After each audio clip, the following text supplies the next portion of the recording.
escritor y licenciado en periodismo por la Universidad Jaime Bauzeta y Mesa, Arturo Valverde es también periodista y ha hecho ciertos trabajos para diversos ministerios del Perú y también para medios de comunicación escritos como el diario El Peruano. Arturo, llegas aquí con tu nuevo libro de cuentos, Un plan para secuestrar a Ribeiro.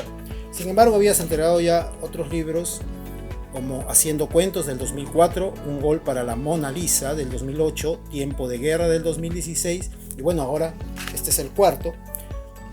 Y he podido leerlo con tranquilidad, con paciencia, y lo he disfrutado y encuentro que hay un narrador nato en ti y una persona que disfruta haciendo cuentos. Siento que hay quizás hasta todo un concepto personal acerca del oficio y específicamente de escribir cuentos, porque es lo que hallo también en el desarrollo inclusive del tema de algunos de los cuentos. Te conozco personalmente recién y me gustaría preguntarte en principio cómo llegas a la literatura. Bueno, muchas gracias por la entrevista, estimado Ricardo. Llegué a la literatura hace más de 20 años, a través justamente de las obras de Julio Ramón Ribeiro, pero también de las lecturas que tenía yo de los maestros, digamos, del cuento, como Yuda Maupassant o Anton Chejov. Estamos hablando que fueron las lecturas primigenias con las cuales yo me contacto con el mundo de la literatura. Y descubro un mundo realmente maravilloso. Empiezo a escribir mis primeros cuentos de manera muy rudimentaria, cuando apenas tenía 15 años, y es allí donde nace la idea de publicar un primer libro en el 2004, que fue Haciendo Cuentos. Y luego ya vino Un gol para la Mona Lisa y Tiempos de Guerra. Pero digamos, en ese periodo, digamos, desde el 2004 la fecha, uno se va compenetrando, creo, mucho más con el oficio. Uno va, digamos, leyendo también, más allá de los cuentos, también cómo otros que nos antecedieron en el oficio de escribir, enfrentaron, digamos, los textos, enfrentaron la literatura, cómo desarrollaban ellos. Yo siento realmente que el cuento es uno de los géneros que más me apasiona, uno de los géneros que me permiten expresar de mejor forma aquellas ideas, aquellas, digamos, inspiraciones también que tengo. Yo veo el cuento, incluso por decirlo en otros términos, como una instantánea a veces, ¿no? Como una Polaroid, ¿no? Yo veo, digamos, una escena que me puede ocurrir en cualquier momento, me dispara realmente a una idea, me motiva, y automáticamente lo que hago es, claro, tomo apuntes y luego la voy desarrollando. Y son situaciones que me pueden ocurrir en cualquier momento. Puede ser, digamos, en un viaje en la combi, en el taxi, cuando estoy caminando, una escena que veo en la esquina, los chicos que hacen malabares, por ejemplo, y están trabajando en las esquinas, o a veces en las noticias. Tú debes saber, por ejemplo, se ha visto muchos cuentos que han sido tratados también por otros autores que a veces parten de la lectura de las noticias de los diarios. A veces yo reviso incluso diarios antiguos, en las cuales encuentro crónicas policiales antiguas, y a veces sobre eso también emergen sobre ello, digamos, algunos cuentos, algunas historias. Te voy desarrollando esa literatura, esos cuentos. Tú lo has dicho muy bien, yo me siento muy contento, me siento muy feliz cuando estoy escribiendo. Para mí realmente la literatura es mi vocación, es mi pasión, y un día donde yo no esté escribiendo, un día en que no esté leyendo, para mí es un día triste. Entonces pueden ser 11 de la noche y estoy quizás próximo a acostarme y tengo que leer. Y bueno, y últimamente, digamos, en esta etapa de mi vida, me siento muy contento, por ejemplo, revisando las obras de los clásicos. Me gusta mucho leer las obras de los clásicos, pero regreso mucho a las obras de Maupassant, regreso mucho a las obras de Chejov. Los leo, los estudio apasionadamente, ¿no? Claro, que son los clásicos también, ¿cierto? Sí.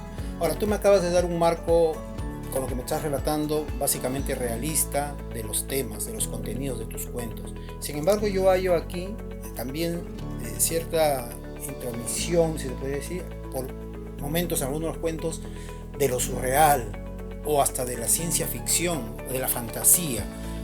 ¿Cómo intercalas ambas cosas? ¿Cómo es que de repente estás, con lo que me acabas de decir, abordando temas netamente realistas, de actualidad o históricos, pero de todas maneras se te ocurre algo que ya tiene que ver con la ruptura de lo netamente realista y te trasladas hacia lo fantástico?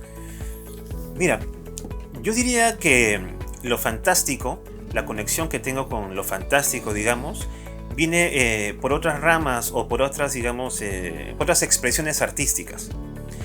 No solamente me apasiona tanto la literatura, que es lo que desarrollo, sino me apasiona mucho, por ejemplo, la música, o me apasiona mucho la pintura. Y yo recuerdo mucho que en ese entonces, cuando tenía 15, 16 años, y ya estaba, digamos, leyendo estas obras de Maupassant y todo, me gustaba mucho, por ejemplo, el cine de Buñuel. Me gustaba mucho, por ejemplo, las obras de los surrealistas como Dalí. Y soñaba algún día incluso con ver esas películas, con ver los cuadros de Dalí. Pero me contentaba con tenerlo en estampillas. Tener un cuadro de Dalí quizás es un sueño muy grande, ¿no? Pero me conectaba mucho con estas ideas del surrealismo. Ese por ese lado. Pero por otro lado, me conectaba mucho, por ejemplo, con música, donde se desarrollaban historias, canciones, que es lo que se llama en un género, digamos, del rock, el rock progresivo. Por ejemplo, bandas o agrupaciones como Genesis, por ejemplo, donde contaban historias surrealistas de personajes. Me atraía mucho. Y en el campo también, digamos de lo, no sé si decir, digamos, de la ficción más allá, yo recuerdo también que por ese entonces, además de haber leído en ese entonces a Ribeiro, leía también los cuentos, por ejemplo, de Borges, en algunas situaciones que a mí me gustaban. Pero yo era un lector también muy asiduo del tema esotérico. Me gustaba mucho. ¿Y sabes qué? Hay un autor que se llama Lewis Powell, que fue, tengo entendido, uno de los discípulos de Gurdjieff. Es, digamos, de la generación de Yupensky, por allí. Y Lewis Powell con Jacques Bergier desarrollan un texto muy conocido que se llama El retorno de los brujos. Y después hay uno que se llama La rebelión de los brujos, donde plantean que la realidad, que lo fantástico, nace de las entrañas de la realidad. Yo era un asiduo lector realmente de estos temas, ¿no? De curiosos, ocultos y todo. Y bueno, no sé, de una otra manera creo que ahí está un poco de esa influencia de buscar también un poco la ruptura hacia lo fantástico, hacia lo que va más allá. Y por eso, por ejemplo, que en este cuento hay, digamos, un tema que quizás abordo de dos formas. ¿En cuál cuento? En el cuento, por ejemplo, que se llama... hay un cuento en el cual yo desarrollo acerca de una secta, digamos, una especie de logia de personas, digamos, que se reúnen para una situación, una escena iniciática, ¿no? Y este cuento, por ejemplo, puede, digamos, también relacionarse de alguna forma con otro que yo escribí en otro libro que se llama Jacobo el Mago. Por ejemplo, en Jacobo el Mago, que estaba en mi segundo libro de cuentos, yo hablo acerca de una persona, un alquimista que está tratando de convertir los metales, ¿no?, innobles en oro, pero que está tan imbuido, digamos, en lecturas y viendo, y ha pasado tantos años de su vida tratando de buscar la transmutación al oro, que su vista se ha degenerado. Y están mezclados los textos alquímicos con los libros de cocina que a veces usa para cocinarse algo, para comer. Y va mezclando productos alquímicos con las recetas de la cocina y termina, en vez de convertir el oro, preparando un poderoso caldo de gallina. Hay estas situaciones hilarantes, estos cambios, que es un poco en esta escena iniciática que yo dibujo aquí en uno de los cuentos que está en este libro, en el cual, por ejemplo, llevan a una persona a una cripta. Y le dicen, pues, que tiene que estar con un calzoncillo blanco, pues parte de un ritual, digamos, iniciático que a mí se me ha ocurrido. Y ya, pero de pronto, pues, se levanta uno de los muertos, sale de un esqueleto, ¿no?, de su ataúd, y le dice, oiga, siempre vienen ustedes a mi cripta. Permítame, usted debe ser otro, ya lo he visto anteriormente. Vienen siempre y vienen a mi cripta. ¿No tienen otra cripta donde realizar su escena iniciática?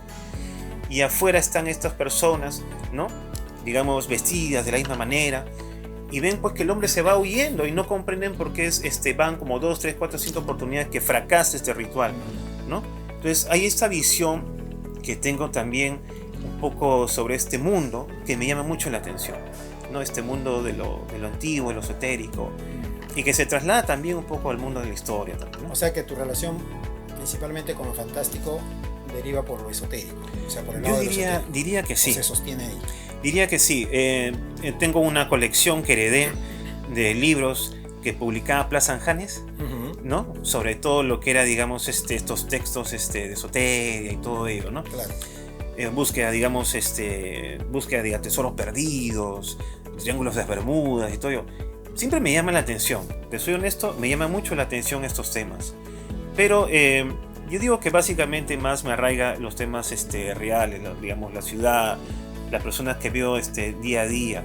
Porque finalmente pienso, digamos, de mi punto de vista, que expresar realmente lo que vivimos es, digamos, uno de los principales propósitos de mi escritura.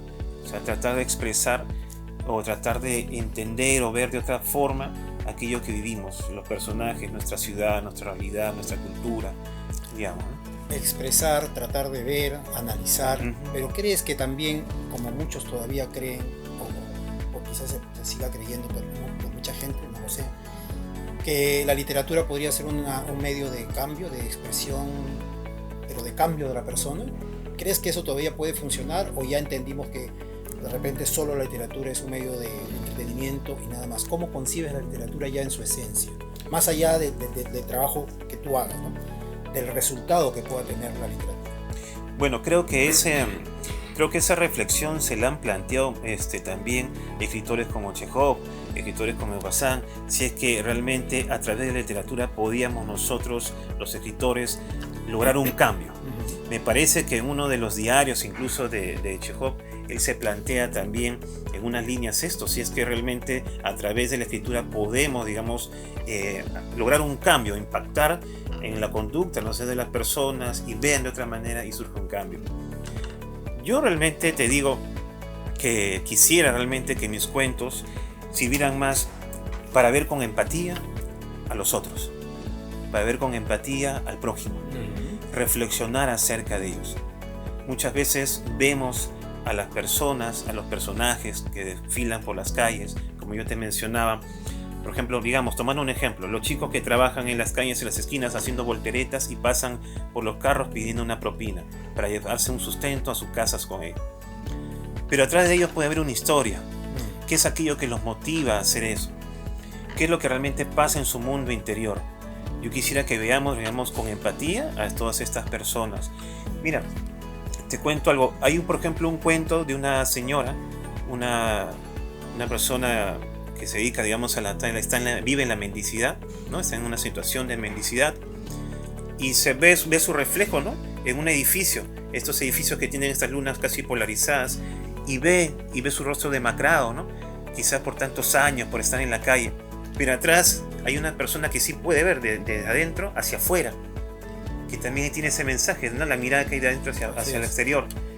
Y un poco como que se burla, pero la otra persona, la señora, la mendiga, llega a ver a la que está atrás y cree que realmente su rostro ha rejuvenecido, ¿no? Entonces hay todo digamos, ver en ellos, en estas personas, con empatía, con cariño, ¿no? Y abrazarlos, creo, a través de las páginas de la literatura. Tú recordarás que durante un tiempo era usual leer en las noticias personas que por desesperación se lanzaban a las aguas del río Rímac. Pero esto yo lo dibujo de otra manera. ¿Qué es lo que los lleva a esa situación? ¿Se puede dar un giro de tuerca? ¿Se puede dar una vuelta, digamos? ¿Puede cambiarse esa situación? Y si ves, muchos de mis personajes finalmente, yo los llevo a situaciones en las cuales deben tomar una decisión. Los llevo, digamos, los pongo a prueba en muchas situaciones, como el que se quiere arrojar el río Rímac, o como, digamos, el que compra, digamos, un traje, o el que pinta como un cuadro y oculta, digamos, atrás de otro tipo de motivación, un crimen, ¿no? Los pongo en esta situación, porque esas situaciones a prueba de las personas, ¿no? en la vida diaria, son las que realmente nos llevan a tomar una decisión y en las cuales se evalúa también una conducta moral, ¿no? Sobre, digamos, su comportamiento y todo, ¿no? Entonces hay un poco de ello, ¿no? Si a través, digamos, entonces, resumiendo, de mis cuentos, las personas, los lectores, pueden comprender un poco más, adentrarse o ver de otra manera a las personas que diariamente conviven con nosotros, estos personajes, yo me sentiría muy contento, ¿no? Que lo vean con empatía, ¿no? Ahora, me estás dando una suerte de aporte de una orientación básicamente dramática, sensible, sentimental quizás inclusive de tus cuentos, pero cuán importante para ti es el humor, lo irónico, lo cáustico. Encuentro también cuentos que tienen este ingrediente. ¿Para ti es arriesgado? ¿Con qué te identificas más? ¿Con lo netamente dramático? ¿O crees que también el humor llega bien en tus cuentos y es manejable? Yo creo, hay un concepto de la vida. Mm. Yo creo realmente que la vida hay que verla con optimismo y con alegría. Me considero realmente una persona que vive realmente su vida así, con esa filosofía de optimismo y alegría. Y que incluso en las situaciones más difíciles hay que verlas con alegría, con una pequeña sonrisa. Creo que todos en algún momento dado hemos atravesado situaciones muy difíciles en nuestra vida. Y siempre hay que mirarlas y encararlas con alegría, con optimismo. Yo creo que a través de eso un poco también está la manera en la cual yo reflejo este concepto, esta filosofía de mi vida en mis cuentos. Que las situaciones más difíciles, ¿no?, se pueden transformar en situaciones hilarantes y que incluso a través del humor se puede aprender algo. Me has hecho recordar hace unas semanas conversaba con un amigo y decíamos pues justamente que los temas más serios se pueden tratar con humor, con una sonrisa, ¿no? Entonces yo pienso que eso es un poco lo que expreso yo en mis cuentos, y por eso es que las personas o las escenas que se dibujan en estos cuentos son situaciones a veces dramáticas, como tú has dicho, pero al final terminan, digamos, como una sonrisa, ¿no? No terminan en un desgarro, no terminan en una escena, digamos, sangrienta, no sé. Terminan con una sonrisa. Pero ahí también está la influencia, pienso yo, de las lecturas que he tenido. De las lecturas, digamos, de Maupassant, de Chekhov principalmente, ¿no? Pero también de lecturas, digamos, incluso también de Balzac. A mí me gustó mucho cuando leía de Balzac, por ejemplo, Delicias de la vida conyugal, ¿ya? Que son pequeñas escenas que él va dibujando de la vida del esposo y esposa, ¿no? Entonces hay esta visión también, diría yo, de los cuentos. Me gusta mucho, es más, te diré una cosa, me gusta mucho el humor en todo sentido, y por lo general cuando estoy reunido, incluso en el ámbito más íntimo, ¿no?, de mi vida, digamos, siempre me gusta llevar las cosas un poco a la jocosidad, digamos, reírme, digamos, un rato, antes que estar, digamos, abundar en los temas serios, a veces lo intelectual profundo, ¿no? Uno quiere escaparse a veces de estar tanto tiempo imbuido entre páginas, y bueno, siempre veo de esa manera, ¿no? Una carcajada, todo. Además, mira, Ricardo, yo desde muy joven, yo cuando tenía 8 años, me interrelacionaba con personas de 40 años. Porque yo peloteaba, me acuerdo, en ese entonces en la canchita que estaba ahí en Girón Ancas, de los exalumnos de Don Bosco. Ajá. Mi padre me llevaba a pelotear, y después de la pelota pues venía, digamos, el tratamiento espiritual, ¿no? Ajá.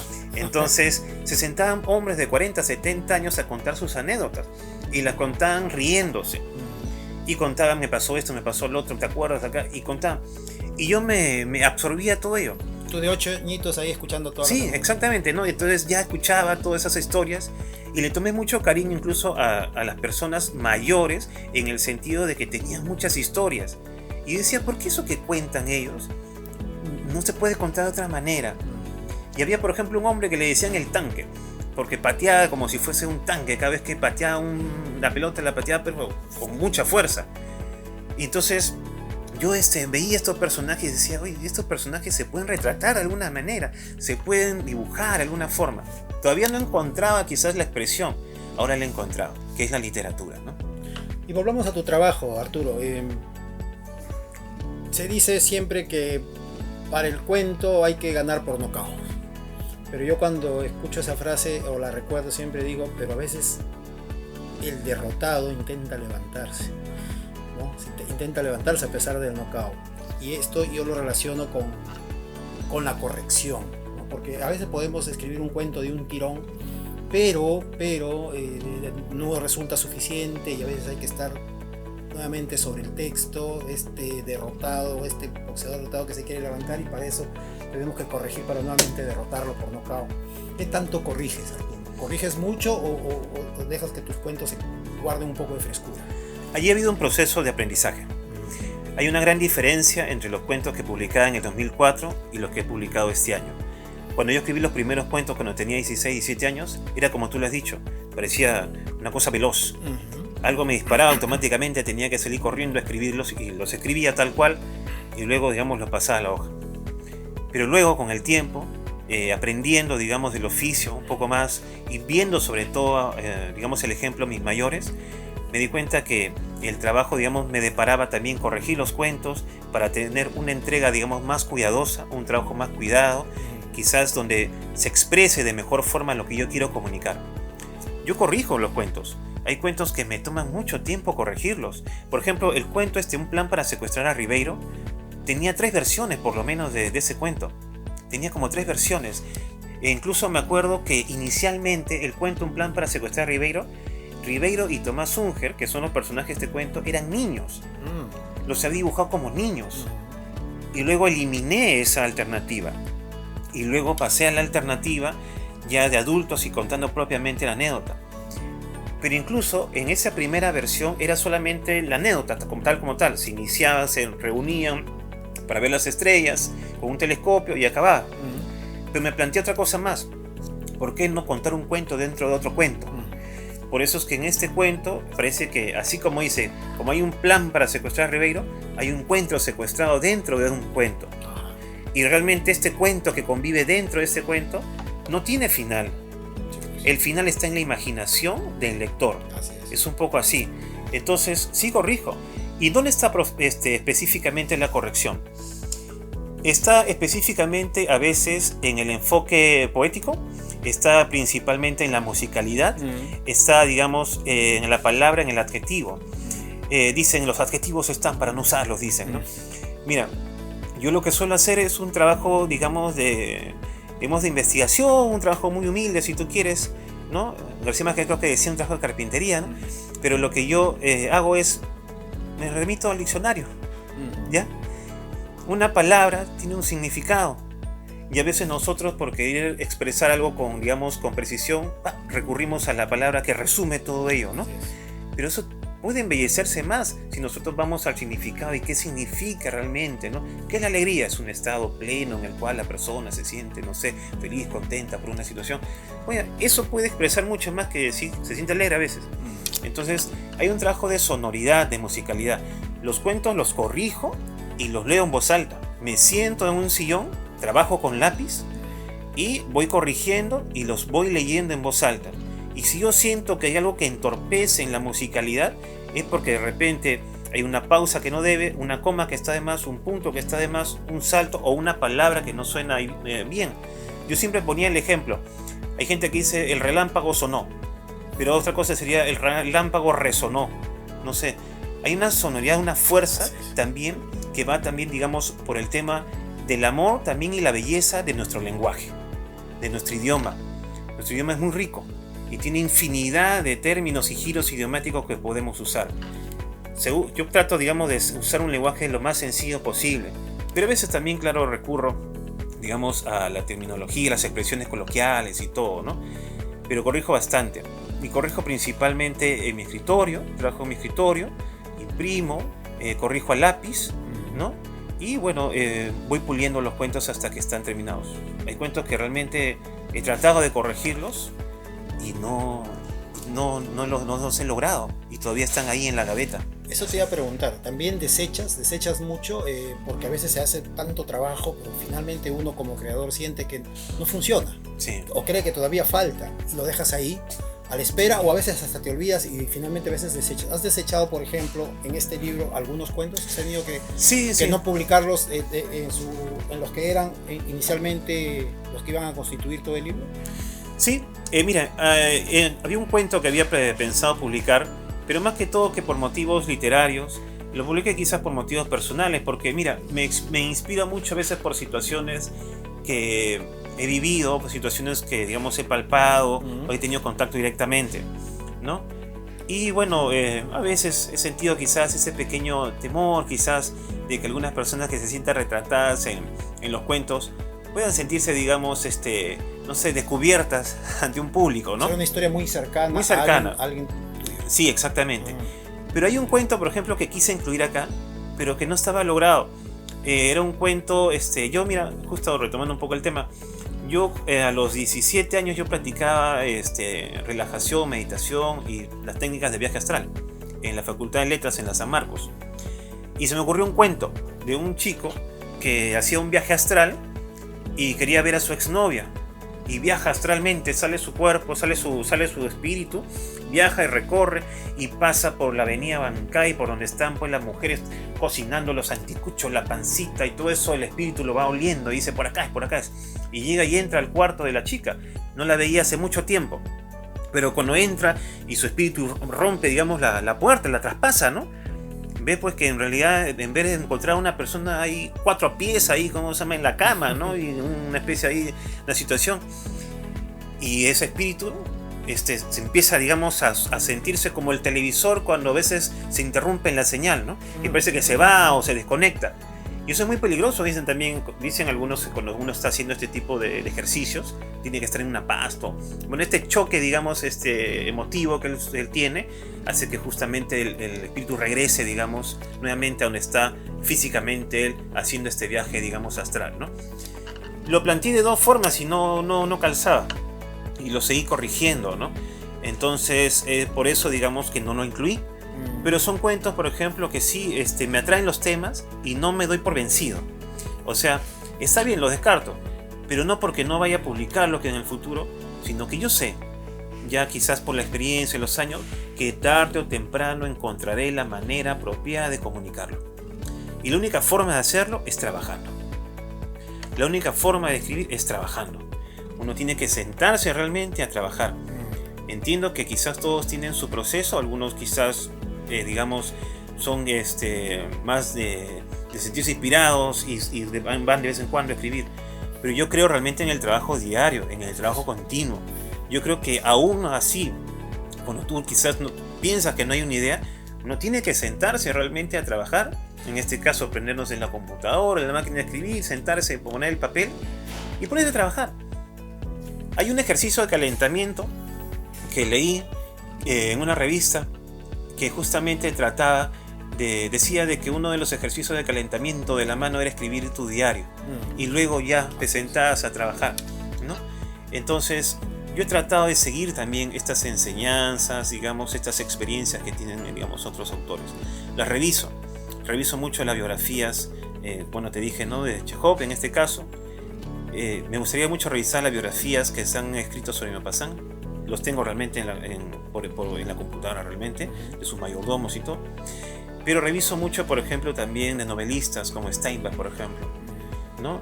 Recientemente me mandaron desde Estados Unidos un libro de ese tamaño en inglés sobre su biografía.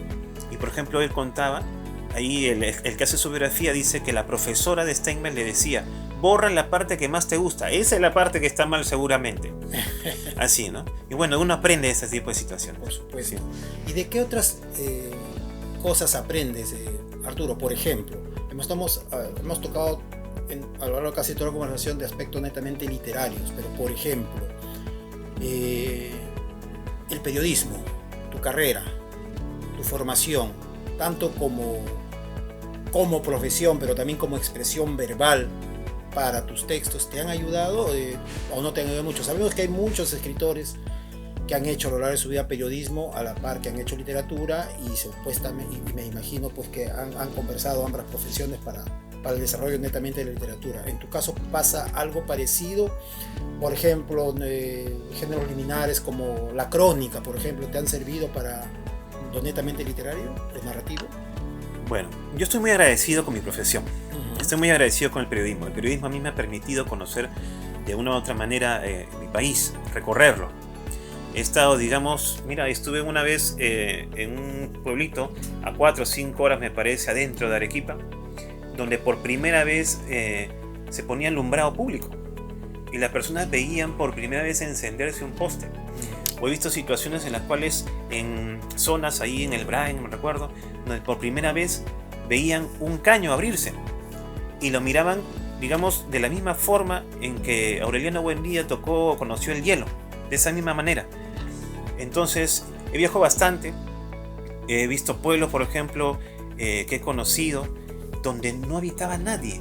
Todas las puertas de colores muy bonitos y diferentes, puestos con candados de ese tamaño, no habitaba nadie. Los policías estaban aburridos, me decían, querían que los lleven a zonas donde había crimen, para tener algo que hacer, porque estaban aburridos, no había qué hacer allí. Entonces yo incluso llegué a pensar que quizás hasta Dios no los visitaba, porque las iglesias estaban cerradas. Entonces Sí, yo diría que el periodismo a mí me ha servido mucho en ese sentido, de conocer mi país, recorrerlo, ver costumbres, conocer realmente a nuestros hermanos que están en la costa, sierra, selva. He estado en distintas regiones del país y me han nutrido bastante. No se retratan en este libro quizás, digamos, situaciones que ocurren, digamos, en la sierra o pueden suceder en la selva. Yo creo realmente, me aboco realmente específicamente a donde yo vivo, que es la ciudad de Lima, ¿no? Escribo, digamos, un poco de lo que yo conozco, ¿no? Pero más adelante, no lo descarto, me he planteado el reto también de retratar a mi país en otro tipo ya de géneros un poco más amplios como la novela, que es un género que me apasiona también y que estoy intentando desarrollarlo, y quizás más adelante, quién sabe, dar un poco la sorpresa, ¿no? ¿Quién diría? Finalmente, Arturo, ¿qué esperas para tu libro? Yo sé que estás empezando recién con la difusión de Un plan para secuestrar a Ribeiro. Ya tienes experiencia con tus anteriores libros, pero para este en especial, ¿esperas algo específico aparte de su difusión? ¿Cómo te gustaría que se lea, que se vea y finalmente que se recuerde este bello libro de cuentos? Bueno, ante todo, decirte de que estoy muy agradecido en realidad por la manera en que ha sido publicado también el libro, el trabajo que ha hecho la editorial Pájaro de Fuego. En cuanto al cuidado que ha habido también en la corrección y estilo de los cuentos, en la presentación de la portada, me quedo realmente muy contento. Y yo quisiera realmente que los lectores, aquellos que tengan la oportunidad de adentrarse en las páginas de Un plan para secuestrar a Ribeiro, los disfruten estos cuentos, sepan que con ellos quizás pueden extraerse por un momento, digamos, del día a día de sus ocupaciones y entretenerse un poco con estos cuentos, ver reflejados también ahí a nuestros personajes diarios de la Lima que vivimos, verse reflejados a sí mismos, ver con empatía también a todas las personas con las cuales cohabitamos, a estos personajes que están retratados en este libro. Y bueno, espero sobre todo haber hecho un buen trabajo. Es un libro que ha madurado bastante. Son cuentos que he trabajado por lo menos 2-3 años ya. Son cuentos que esperé realmente publicar antes de la pandemia. Pero bueno, la pandemia creo que aplazó muchos proyectos en general para muchos de nosotros. Así es. Pero bueno, por fin ha dado luz. Ya está Un plan para secuestrar a Ribeiro. Lo presentamos ya el 18 de abril a las 7 de la noche en la Casa de la Literatura Peruana. Espero que me acompañen los lectores y también los amantes de Julio Ramón Ribeiro, porque van a poder también conocer una pequeña anécdota también nuestro querido escritor, pero también adentrarse en toda esta gama de historias. Son más de 20 cuentos, ¿no?, en los cuales ellos van a poder disfrutar. Es lo que yo espero principalmente como escritor, y espero realmente que les gusten los cuentos. Y bueno, de mi parte tienen el compromiso de que seguiré escribiendo, seguiré publicando y entregando más cuentos. Muchísimas gracias, Arturo. Gracias por el placer de leer Un plan para secuestrar a Ribeiro y esperamos nuevas producciones tuyas. Muchas gracias. Gracias. Gracias.